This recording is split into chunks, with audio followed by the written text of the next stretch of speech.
Muy buenas tardes a todos. Mucho gusto por estar con ustedes compartiendo esta última sesión del coloquio virtual estudiantil en ciencia de datos.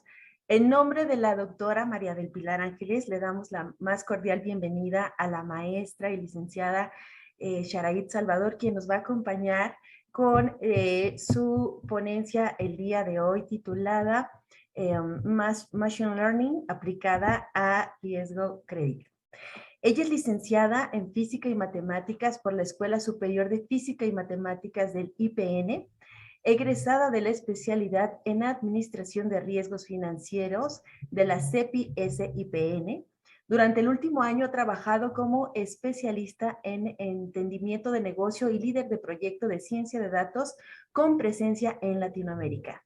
Cuenta con una alta capacidad de entendimiento de negocio. Su área de interés son las finanzas. Su objetivo como profesionista es lograr mejores experiencias para las empresas y brindar soluciones analíticas sustentadas en la ciencia de datos. Como docente, busca motivar a los estudiantes a realizar mejores prácticas profesionales desde un correcto entendimiento del negocio. Bienvenida, licenciada Sharaid. Le cedo la palabra para que inicie su ponencia. Gracias. De acuerdo, muchas gracias. Bueno, como ya lo comentó la maestra Rocío, les voy a presentar también mi pantalla y vamos a dar inicio formal a la presentación. Antes de todo, les quiero agradecer. Sé que están en fin de trimestre, sé que pues está siendo con su grado de intensidad como debe de ser la escuela, así que les vuelvo a agradecer estar aquí. Cual ya lo mencionó Rocío afortunadamente, pero vuelvo a ser muy breve. Estudié la licenciatura en Física y Matemáticas, estudié la especialidad en Administración de Riesgos Financieros y actualmente estoy de Account Manager en Cluster, donde el maestro Fabio Vázquez es CEO.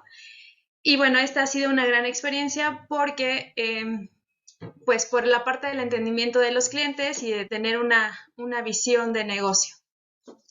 Y esto me va a llevar a aterrizar un poco más cuál es el objetivo que les quiero compartir yo en esta sesión.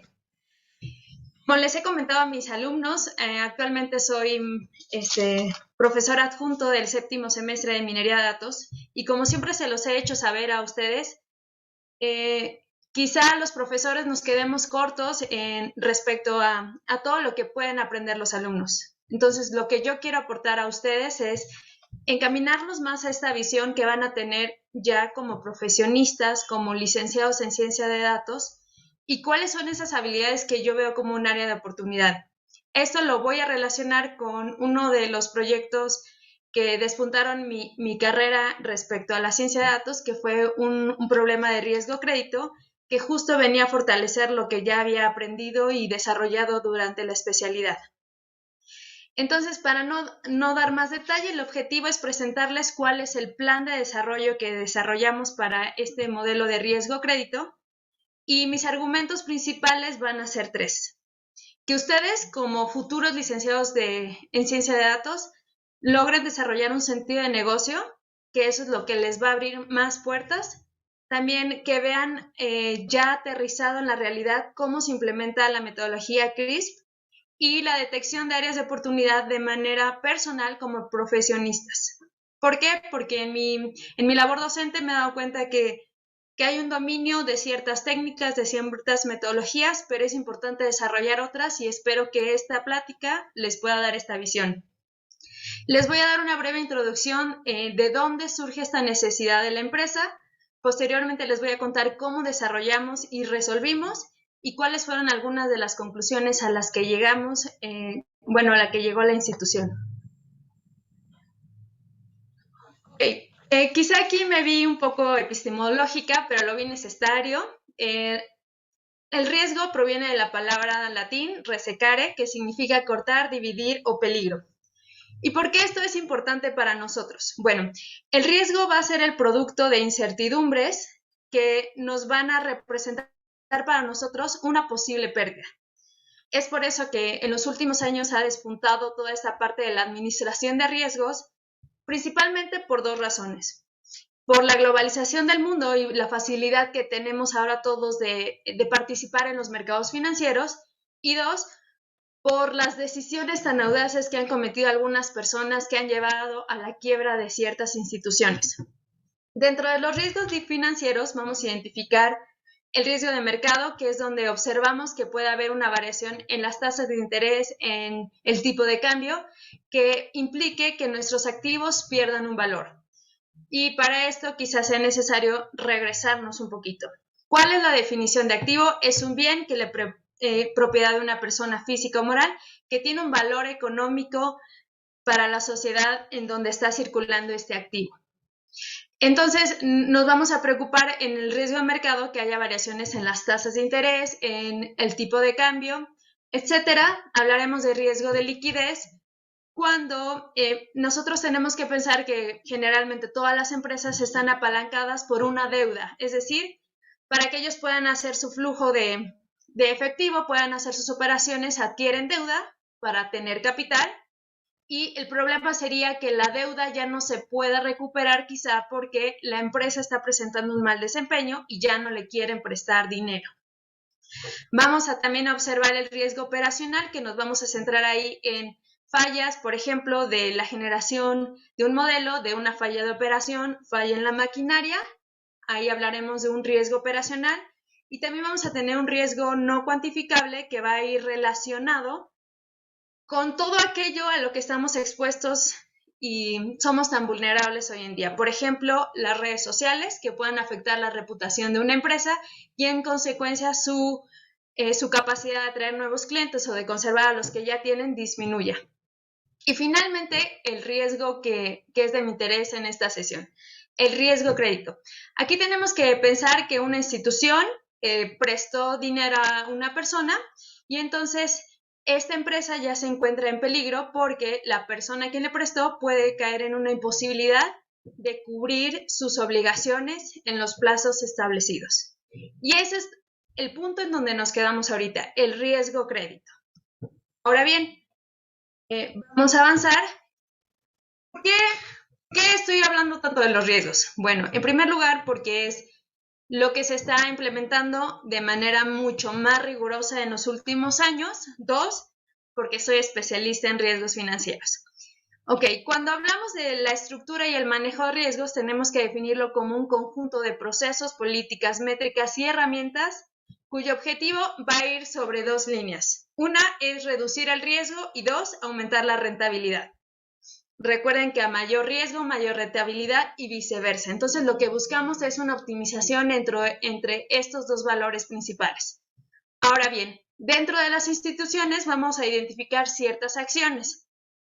Lo primero y primordial es reconocer, identificar que la empresa a la que tenemos está expuesta a ciertos riesgos. Entonces, nosotros como institución debemos de garantizar que estos indicadores que pueden afectar a nuestra empresa realmente representan un riesgo, ya sea factores internos o externos. Y no necesitamos ser una gran empresa para irnos a poder definirlos. Vamos a pensar en un pequeño proveedor, un pequeño productor, un agricultor que está expuesto a fenómenos naturales que puedan afectar el crecimiento de sus frutos, de sus plantas.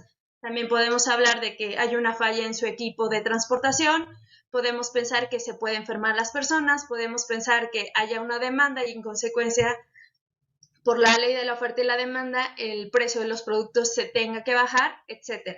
Todo eso nosotros tenemos que identificarlo. Posteriormente, lo que tenemos que hacer es tener las herramientas para cuantificar estos riesgos, ya sea bases de datos internas o bases de datos externas. Seguimos entonces con cómo vamos a implementar los riesgos para controlarlo y, por último, emplearíamos diferentes herramientas con diferentes grados de dificultad para optimizar estos riesgos. Entonces, en esta primera instancia ya identificamos, cuantificamos, controlamos y optimizamos. Ahora, este es un punto muy importante. En México y en el mundo, cualquier institución financiera se va a regular bajo ciertos lineamientos, bajo ciertas organizaciones. Y por mencionar las más importantes, vamos a encontrar el IFRS y la Comisión Nacional Bancaria y de Valores. En México, cualquier institución financiera va a estar sujeta a los lineamientos que se establezcan en la comisión.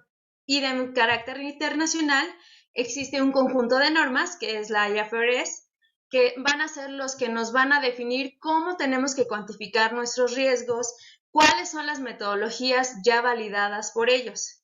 Entonces, ¿por qué esto es importante? Porque si dentro de su desarrollo profesional se sienten interesados por la parte de la gestión del riesgo, es bueno saber que dentro de las instituciones van a haber diferentes comités con diferentes funciones para la aprobación de los niveles de riesgo a los cuales quiere estar expuesta la empresa, y por otra parte, que va a haber un conjunto de organizaciones, de organismos y de documentos que nosotros como institución nos debemos de apegar a esto. Es decir, nosotros no podemos meter de pronto redes neuronales sumamente sofisticadas para calcular nuestro riesgo, porque para esas instituciones ese tipo de estrategias no van a ser admitidas y en consecuencia podemos enfrentarnos ahora a problemas legales porque no estamos cumpliendo con la ley. Y es por eso que hago mención de eso, porque todo el desarrollo que nosotros hicimos como especialistas fue considerando lo que se establecía en la ley de acuerdo con la región en donde esté siendo regida esta institución financiera. Y finalmente, como decía, va a haber dos tipos de herramientas, las que van a ser auditadas y las que son de control interno, y ya van a depender de la complejidad y de la capacidad que tenga la empresa para llevar este tipo de ejecuciones. Ahora bien, les voy a contar un poquito, ya que les dije que dentro del mundo de las finanzas y de los riesgos hay organismos que nos regulan, es necesario ya aterrizar el proyecto en sí mismo. El proyecto, siguiendo la metodología y como al ser una consultora de ciencia de datos, pues empleamos la metodología CRISP Data Mining y la dividimos en 6 grandes procesos. Y justo en esta presentación he tratado de explotar para que vea, para ustedes sea sumamente claro cómo estas, aunque es muy sencillo el diagrama, aunque la teoría puede ser simple, tiene un gran impacto dentro del negocio. Partimos desde el entendimiento del negocio, entendimiento de los datos, preparación y procesamiento, modelación, evaluación e implementación o conclusiones. Esto va a depender de la empresa.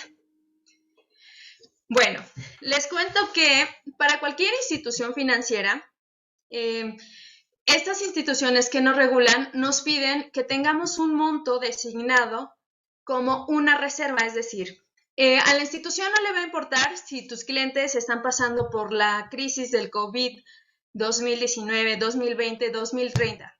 Ellos lo que necesitan es que tú tengas un monto asignado para cumplir con tus responsabilidades. ¿Ya que le denominamos responsabilidades? Tanto al cumplimiento de pagos y salarios, así como la prestación, la renta de algún servicio, así como cumplir con tus obligaciones, por ejemplo, en tus inversiones, por ejemplo, en tus deudas, por ejemplo, en algún cheque, etcétera, el papel contable, etcétera. Entonces, esta es una solicitud que se le hace a cualquier institución financiera. Esta institución quería conducirse a hacer un cálculo de reservas. Y este cálculo de reservas principalmente se hace con 3 indicadores, PD, EAD y LGD. Y aquí es donde por primera vez dentro de toda la exposición empezamos a adentrarnos a cuál es la motivación de este proyecto. Bueno, les voy a aterrizar un poco la situación que creo que les puede hacer mucho sentido. Cuando ustedes como usuarios van a solicitar un crédito a un banco, lo primero que ocurre es que les hacen una tipo de evaluación en donde se consideran características personales, sociodemográficas, educativas, laborales. De igual manera se consideran aspectos relacionados acerca de su comportamiento dentro de la banca, es decir, buró de crédito. Bueno, toda esta información son un conjunto de indicadores, además de nuestro comportamiento interno, es decir, cuando ya nos están otorgando esta herramienta, ya sea una tarjeta de crédito, una tarjeta de débito, entonces nosotros empezamos a presentar un comportamiento dentro del banco. Entonces, tanto con las variables sociodemográficas como la información del comportamiento con otros bancos, que es buró de crédito, Y finalmente, con el comportamiento interno, nosotros lo que hacemos es calcular la probabilidad de que tú como usuario me vayas a generar a mí un problema como institución financiera. ¿Y qué es ese problema del que hablo? Bueno, pues que pasen 90 días o más en un periodo de un año en el que tú no puedas cumplir con tus responsabilidades dentro del banco. A este fenómeno le vamos a llamar default y esa va a ser entonces la probabilidad de incumplimiento. Ok, entonces ya vimos que hay un factor que se asocia a nuestro comportamiento y a nuestras características personales como usuario. Ahora, a mí el banco me está prestando una cierta cantidad. Entonces, en ese caso, vamos a hablar de la exposición al momento del incumplimiento. Si yo tenía un crédito de 1,000,000 de pesos y en el momento en que inicia la pandemia yo tengo problemas económicos, todavía debo 800,000, entonces en ese momento estoy diciendo que esa es la exposición al momento del incumplimiento. Ahora bien, si bien saben, dependiendo del tipo de préstamos, los bancos se asocian de empeñar una casa, empeñar tal vez no un vehículo, sino 3 vehículos, sino a hacer arrendario a otra persona.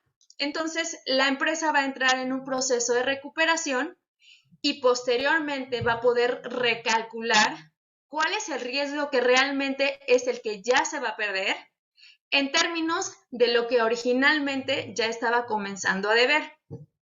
Esto se los explico con términos muy fáciles de entender porque ok, el primer factor es, yo ser una persona que va a incumplir en sus pagos, perfecto. Segunda, ¿cuánto es ese dinero que estoy representando un riesgo para la empresa? 3, de lo que pueden recuperar y de lo que les costó económicamente hablando recuperar, me fijo en ese porcentaje con respecto a la pérdida original, porque deberían de entender también que dentro de este proceso de recuperación, ya sea que se contrate a un personal interno que va a ser encargado del área legal, en el que se emite un juicio para tratar de recuperar la casa que yo dejé en garantía del cumplimiento de mis pagos. Entonces aquí es cuando ya empiezan a entender por qué esta empresa, aunque su objetivo original era obtener un cálculo de reservas,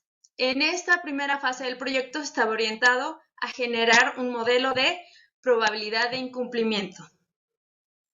Está bien, viendo, ¿y por qué todo este background es importante? Porque cuando ustedes están trabajando en una consultoría, realmente los clientes llegan con esa inquietud. ¿Sabes qué? Yo quiero hacer mi cálculo de reservas. Y de las primeras preguntas que ustedes como licenciados en ciencia de datos es entender realmente a dónde va orientado el proyecto. Porque ellos me pudieron haber dicho o nos pudieran decir a nosotros como consultoría, calcúlame mis reservas. Y quizá mi desconocimiento me diría, claro, yo te las calculo, dame tu base de datos.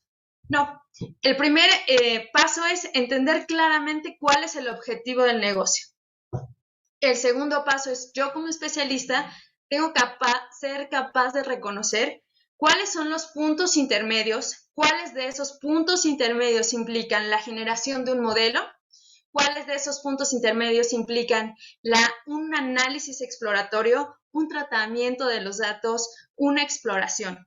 Yo como especialista tengo que desarrollar esa capacidad de ver un panorama completo y de poder identificar cuál paso estratégico va sobre cada fase para lograr el objetivo que se me está solicitando. ¿Ok? Bueno, ya habiendo definido que el objetivo a un alto nivel era un cálculo de reservas, entonces en esta fase del proyecto fue generar un modelo de probabilidad de incumplimiento. Y a su vez, lo que quería esta empresa era generar un behavior score que era, de acuerdo con el comportamiento del cliente dentro del banco, asignarle una calificación para implementar estrategias de cobranza. Entonces, ya en este punto, ya queda más claro a qué me contrataron. Ahorita me están contratando para generar un modelo de probabilidad de incumplimiento y para generar una nueva variable que les va a ayudar a ellos a tomar decisiones de gestión de cartera. Ahora bien, este es el plan estratégico que yo le presento a la empresa y la cual le tiene que dar sentido a él. Porque lo primero que le tengo que decir es, yo como especialista sé que me interesan estos factores. Las características sociodemográficas que vienen desde la originación del crédito. Además, quiero cuáles son las características puntuales de los créditos que está adquiriendo este cliente, cuál es el comportamiento en otras instituciones financieras, llámese buró de crédito, y ya habiéndole otorgado el crédito, cuáles son esas variables que definen el comportamiento del cliente dentro del banco.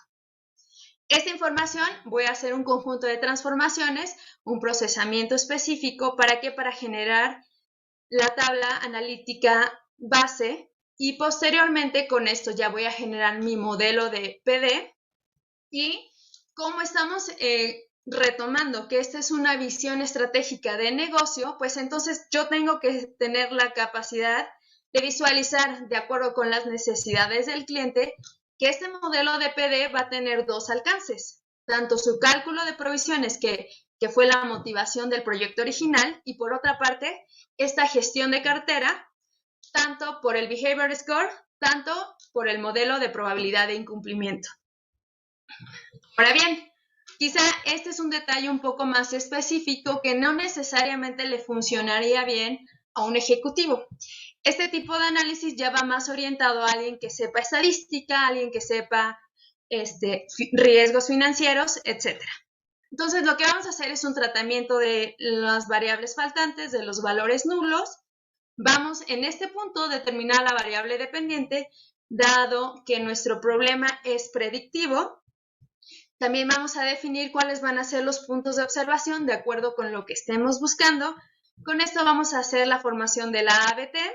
Posteriormente vamos a entrar al proceso de modelación, que si bien, como les decía al principio, como somos instituciones reguladas, las instituciones financieras, y nos tenemos que apegar a lo que indica la ley, es válido aplicar otros métodos, otras metodologías, otros procedimientos. En este caso aplicamos también árboles de decisión y random forest. Y a partir de eso fuimos refinando el modelo para evaluarlo. Ya con la evaluación pudimos seleccionar los modelos y en este caso les adelanto que se generaron dos modelos, uno para la cartera revolvente y otro para la cartera no revolvente.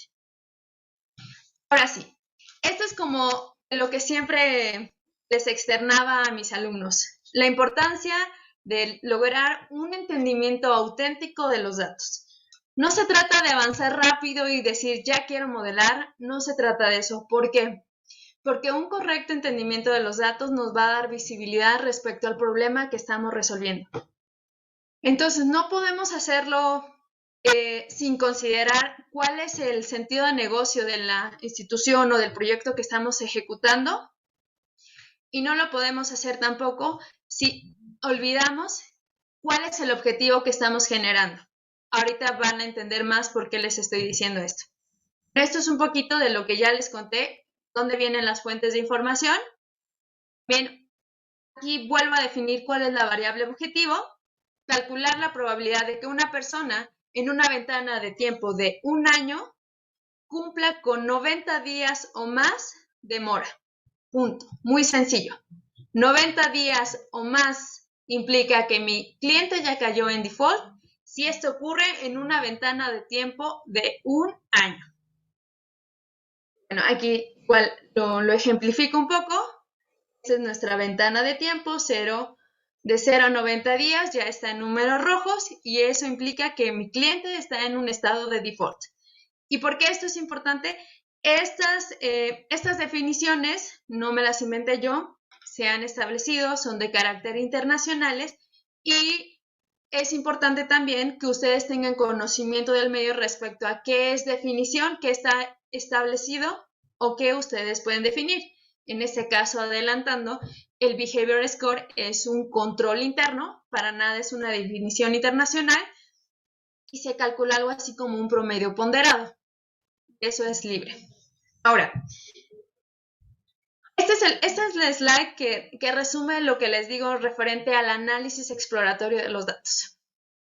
Quizá de manera natural lo que podríamos hacer es ver cuántos valores nulos hay, cuáles son los valores atípicos, cuántas variables tengo, qué tipo de variables son, pero ojo, no debemos de olvidar cuál es la visión de negocio. ¿Por qué?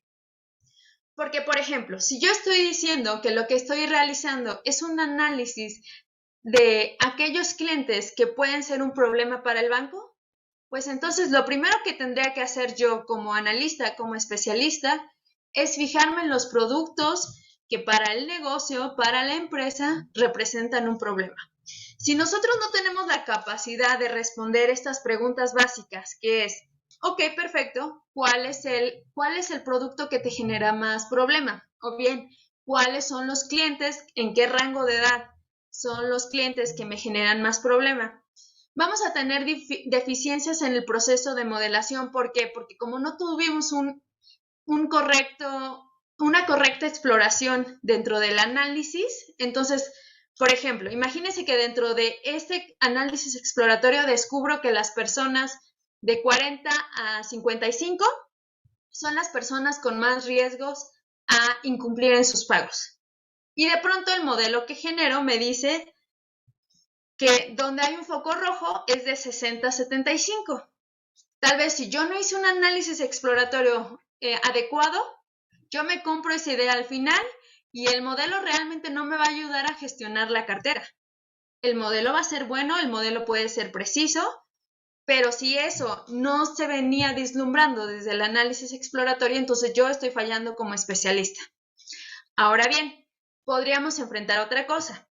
Podemos llegar al final y tenemos un modelo que es muy bueno, pero si ya me voy a en dónde es bueno este modelo, descubro que es bueno en un producto que casi no se comercializa dentro de la institución. Entonces, yo ahí también tengo un problema, porque le estoy generando un modelo al negocio que de entrada no es representativo para la institución. Entonces, yo como especialista también tengo que responder la pregunta: ¿cuáles son los productos más atractivos? ¿Cómo se distribuye mi cartera?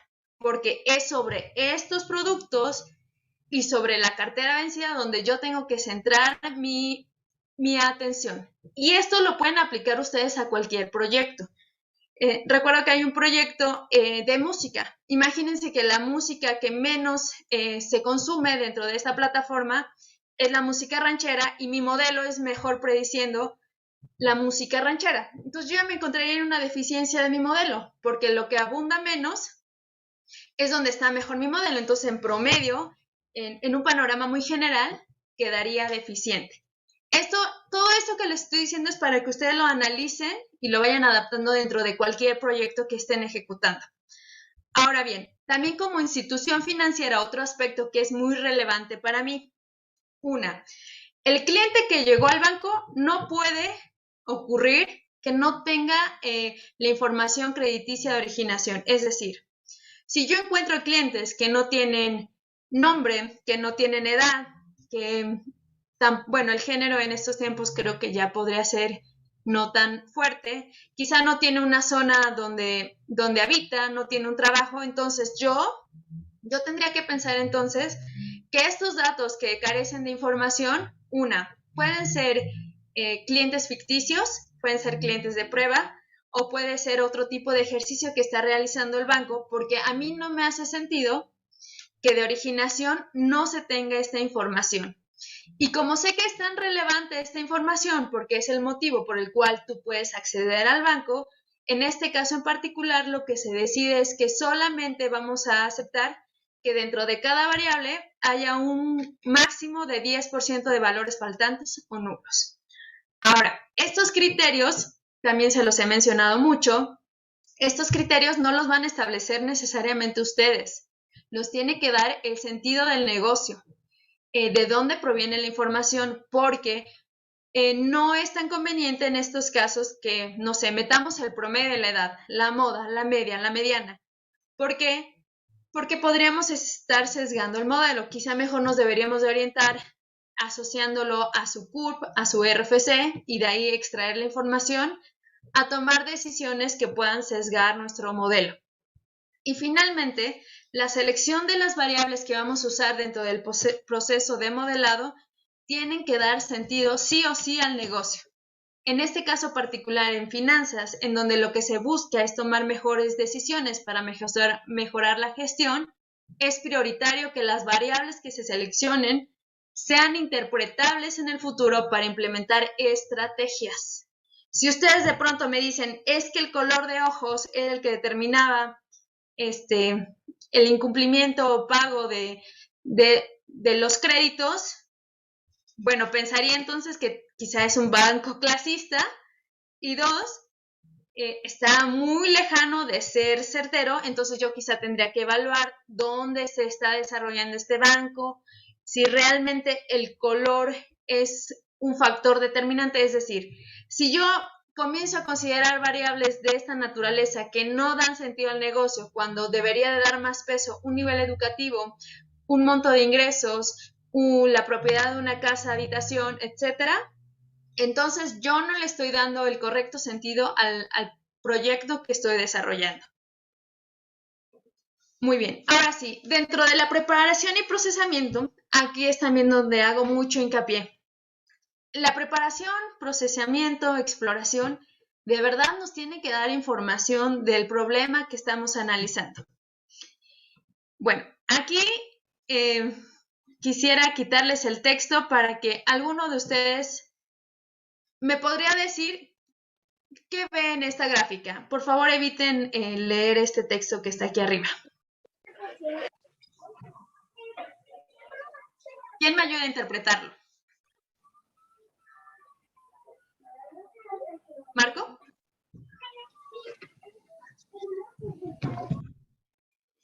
Ok. Alan, Topete, ¿me ayudas, por favor? Sí, claro. Bueno, pues primero se ve como una serie de porcentajes, ¿no? Con una tendencia creciente, pero pues ahí se ve como que baja de repente y luego vuelve a subir, ¿no? Entonces, prometo que no hice trampa, pero me imagino que tiene que ver con la pandemia o algo así, ¿no? Porque esos comportamientos pues no son naturales en algún negocio que hace las cosas bien o bueno, en general un país, ¿no? Ok, muy bien. Qué bueno que... Espero que no hayas leído el texto. Ahora, imagínate que tú tienes que fijarte en ciertos puntos, en ciertos cohortes, que al menos tengan una ventana de tiempo de 1 año para que tú puedas analizar la probabilidad de que este cliente caiga en default. A ti se te haría correcto que, por ejemplo, me enfoque en esta ventana de tiempo. No, claro que no. Es justamente pues ver información que, bueno, así pues no te ayuda a saber cómo las cosas, ¿no? O sea, sí tienes que ver una tendencia para poder dar una pronosticación, ¿no? Ok, muy bien. Y, por ejemplo, hacer como que ya no existió el COVID y me empiezo a fijar en lo que está pasando aquí, ¿se te haría que podría absorber la información de lo que está pasando con mis clientes? Híjole, es una de las preguntas que me he cuestionado últimamente. No, no sabría decirlo, la verdad. Ok, o vuelvo a la misma pregunta. Bueno, Miriam Miriam, tienes alzada la mano. Sí, pues es que sería, bueno, según yo sería complicado porque estamos viendo de que no ha terminado la pandemia. Entonces sí habría como que tomar en cuenta ambos panoramas para poder saber en el futuro cómo va a ser la situación de esta persona. Ok, muy bien. Ok, y por último, Daniela Costa, ¿tú qué opinas? Pues yo tengo más que nada una duda de los tiempos, porque si no, vamos, si vemos los tiempos, como que no entiendo cómo son los intervalos de tiempo, porque luego hay como de salta del, supongo que año 2029 al 31 y cosas así, o no sé qué es eso. 2029, no. Primero viene el año, luego el mes y luego el día. Ah, ya, gracias. Sí, ok. Bueno, esto va para todos, no es relevante el proyecto que estén desarrollando. Si ustedes no consideran el factor COVID dentro de su análisis, pueden estar obteniendo resultados erróneos. Y quizá esto no aplica en absolutamente todas las áreas. Quizá si yo estoy analizando el crecimiento de bacterias, pues quizá ahí el COVID no le afectó, no lo sé. Pero todo lo relacionado con finanzas, con consumo, con productos, con comercio, con negocios, sí o sí va a estar afectado por el COVID. Esta es una postura personal que yo y el equipo que estábamos desarrollando este proyecto tomamos. Nosotros decidimos que si nos fijamos en esta ventana de tiempo, pues realmente no íbamos a poder captar el comportamiento de nuestros clientes, bueno, de los clientes de la institución. ¿Por qué? Pues porque en este periodo hubo un periodo de gracia en donde los préstamos se congelaron, entonces las instituciones estaban dando la posibilidad de que no cumplieras con tus obligaciones. Ahora, lo que veíamos atrás es que había una tendencia al crecimiento. Perfecto, se cayó. Y luego, ¿quién me podría explicar por qué se da este salto tan grande? ¿Marco? Porque, bueno, viendo las fechas es cuando ya se dejaron de dar los planes de apoyo, ¿no? Al sector financiero. Ok, pero la pregunta sería, ¿y por qué no regresaron a sus niveles anteriores? Sería porque ya muchos clientes ya no se pudieron recuperar por pérdida de empleo, se cerraron empresas, etcétera. Exactamente, exactamente. Muy bien. Daniel, ¿quieres complementar algo? No. Ok, Me entonces olvidó puedes bajarlo. bajar tu mano. Gracias. Ok, muy bien. Entonces, ustedes si están analizando algo relacionado con finanzas, tienen que tener la capacidad de hacerse esas preguntas y comentarlas con su equipo, comentarlas personalmente con el tutor, profesor, con quien quieran. Porque si yo nada más me fijo en esto, pensaría, bueno, mi tasa de malos está subiendo de manera considerable. Pero viene de este periodo en el que muchas personas perdieron su empleo y en consecuencia, pues hubo más incumplimiento dentro de mi institución financiera. Lo que yo esperaría desde este entonces sería que quizás se estabilice en algún momento, pero como la pandemia, bien comentaron, no se ha acabado, pues que siga creciendo. Lamentablemente es que siga creciendo. Y con estas alzas en la inflación que estamos viviendo en los últimos meses, ya cerca de más de 9 meses, pues entonces yo esperaría que las tasas de clientes malos vayan en crecimiento. Entonces, es por eso que como equipo definimos que las ventanas de observación tenían que captar el comportamiento de estas 3 etapas, antes del COVID, durante el COVID y en los tiempos actuales, ya ni siquiera posterior al COVID, sino actuales. Muy bien. Ahora bien, no puedo entrar en detalles de cuáles fueron las variables que teníamos, pero lo que sí tenemos que recordar es que yo establecí un criterio de que teníamos que tener información sociodemográfica, de comportamiento externo, que era buró de crédito, y del comportamiento interno. Lamentablemente, en el análisis descubro que solo cerca del 80% tiene información de buró de crédito. Eso quiere decir que de todos mis clientes, 20% se iba a quedar sin esa información. Y esta información sí podría ser relevante para mi modelo. Por eso decido que la información de buró de crédito prefiero no utilizarla porque pues es deficiente. Ahora bien, con respecto al comportamiento de los productos dentro del banco, decidimos también que solamente vamos a clasificar en 2 grandes grupos, revolvente y no revolvente, que es una clasificación natural para los mercados bancarios, y lo que observamos es que el crédito hipotecario tiene una baja presencia.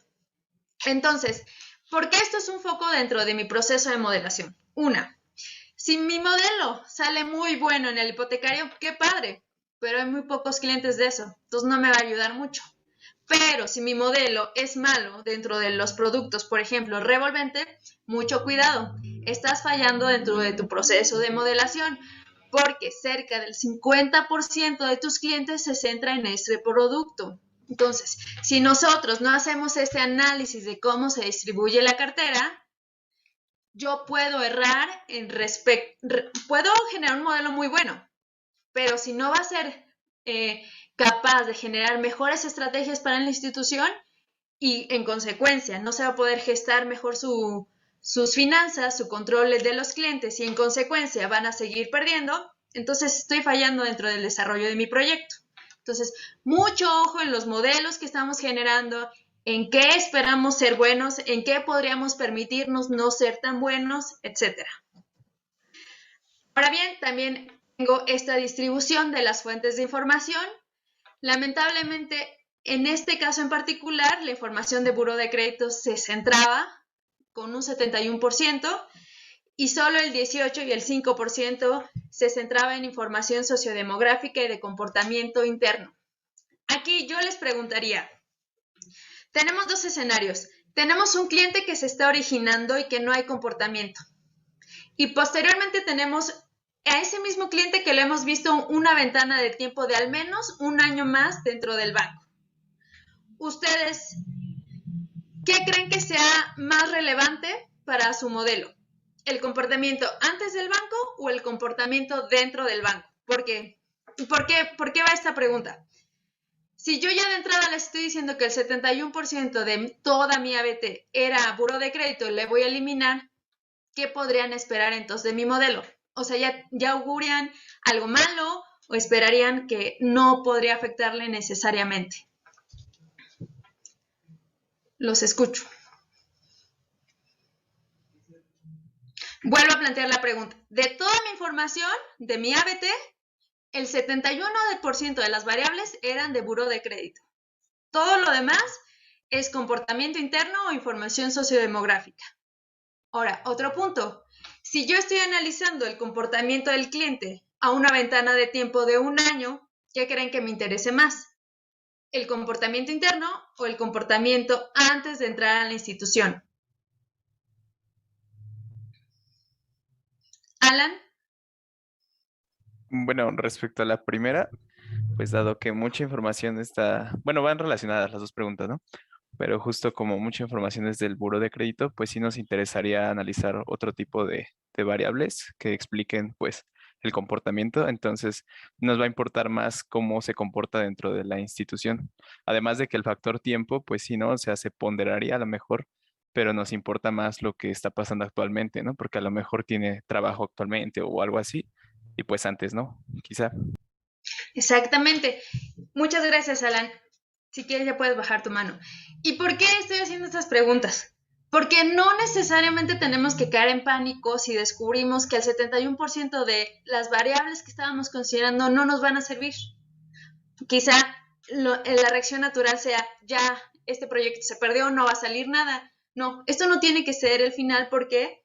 Porque como estamos pensando en el sentido de negocio, lo que debe de pesar más para el cliente respecto a si va a pagar o no va a pagar, debería de ser el comportamiento del cliente dentro del banco.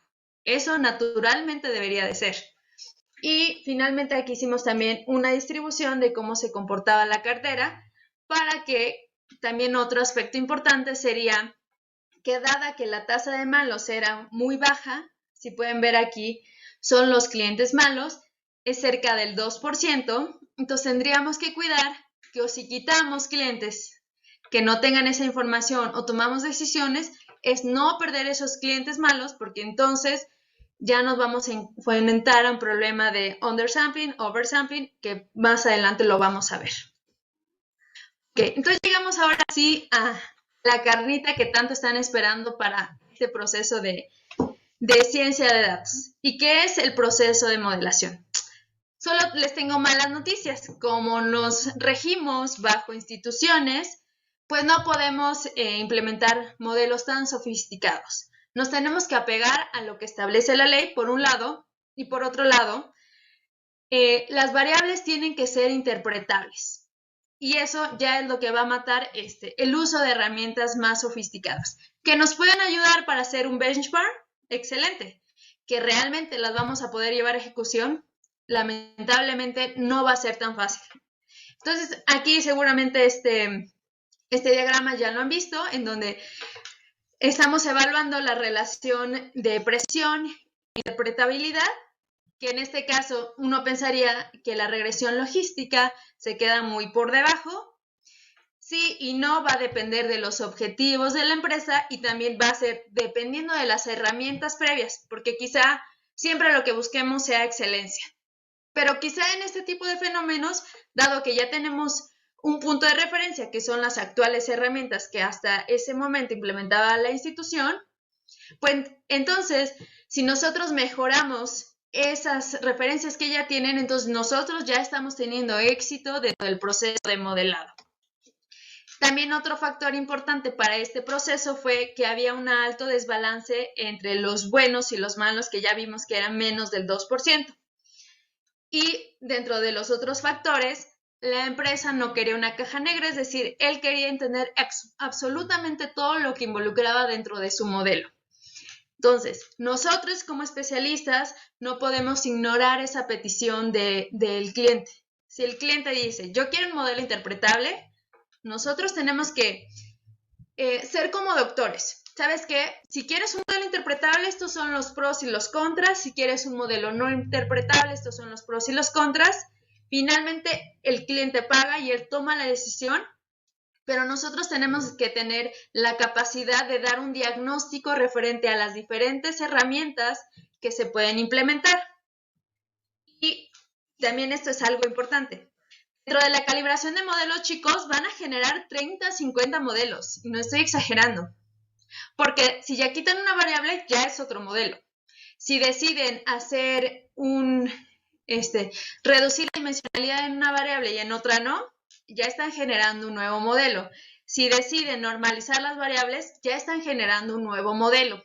Estas fueron algunas de las combinaciones que nosotros exploramos para determinar cuál era el mejor modelo.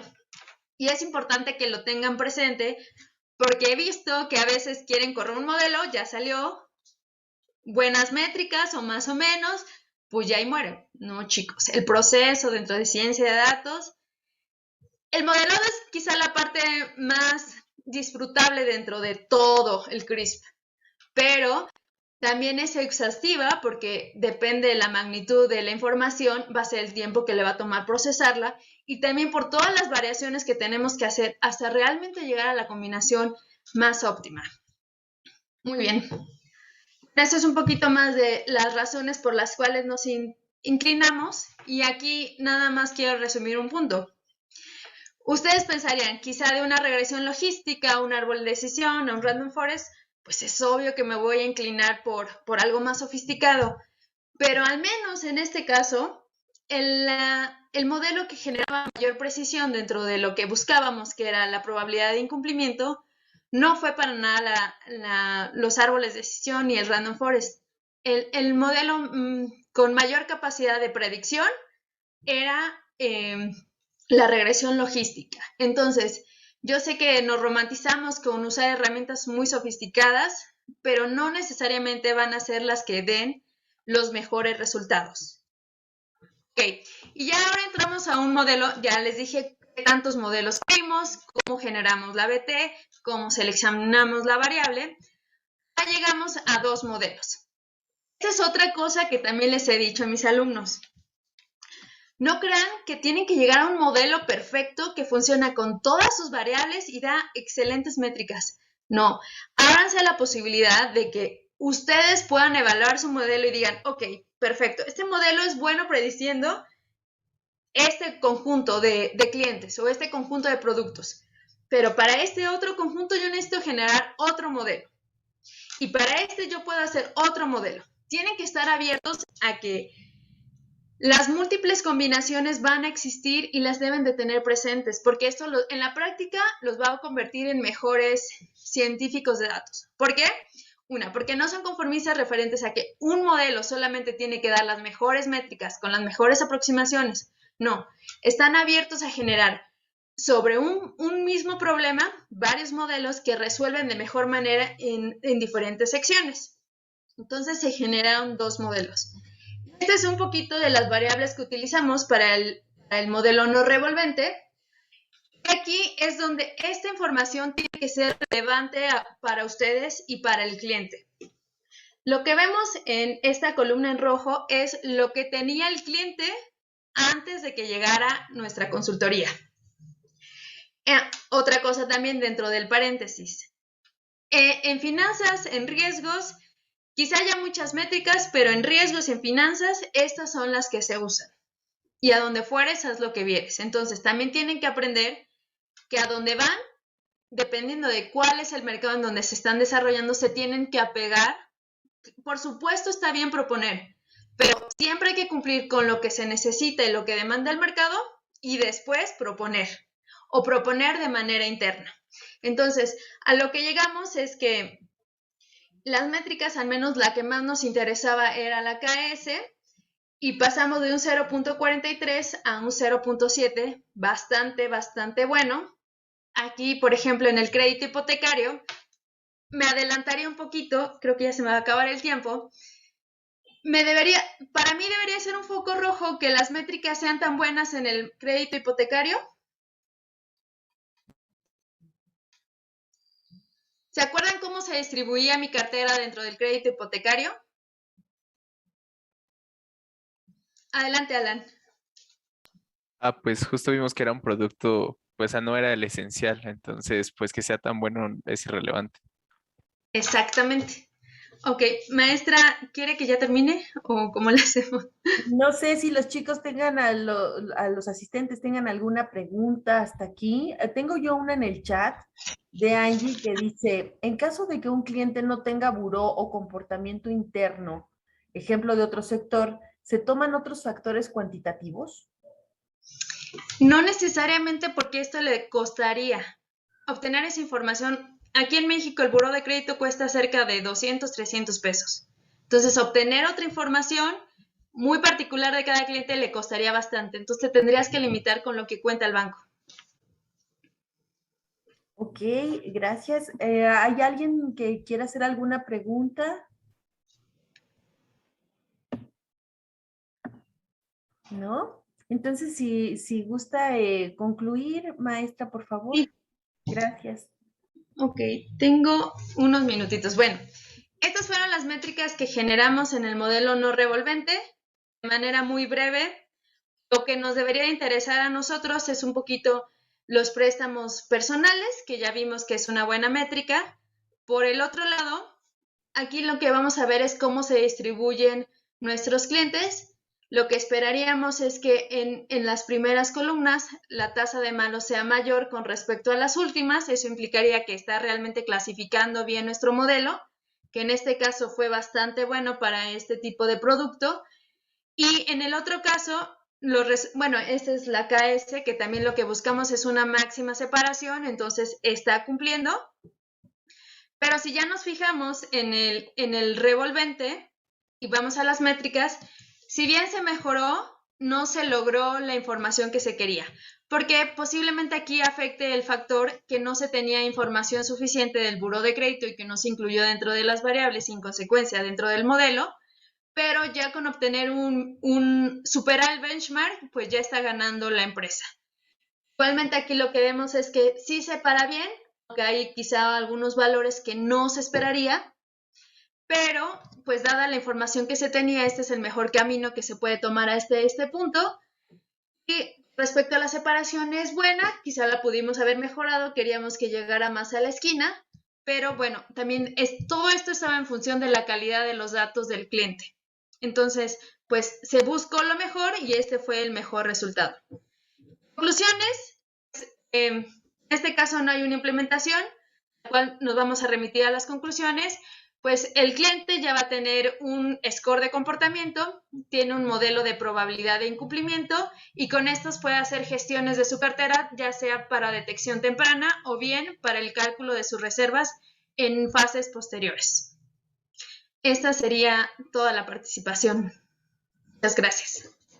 Muchísimas gracias, maestra. Tenemos 2 preguntas más en el chat. Adelante.